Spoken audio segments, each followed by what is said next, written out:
Now this is the first time using our own meat. You guys saw our last video. So this is 2 T-bones. You can see them in there. So let's get this unsealed from the vacuum seal. I'm gonna set them on a plate uncovered.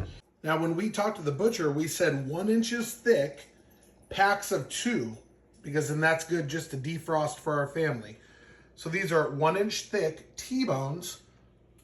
And like we said, seasoned up with Uncle Steve's shake. We got our beef. We got our Thermopin 1, we got a little clackers, and yeah, we've been cooking 4 minutes on each side, so we have a total cook time of 8 minutes so far, and we're almost there. So, just checking temps.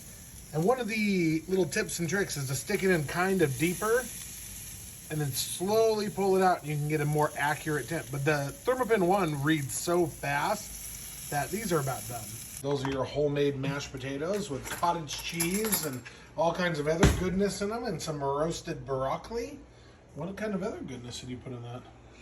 Cheese and cream cheese. Oh, the right side, that's the left side, and then I'll chop up that one. But so far so good. It actually is very tender, very good, very nice. You know, the meat tastes really, really good. It almost tastes cleaner in a certain sense.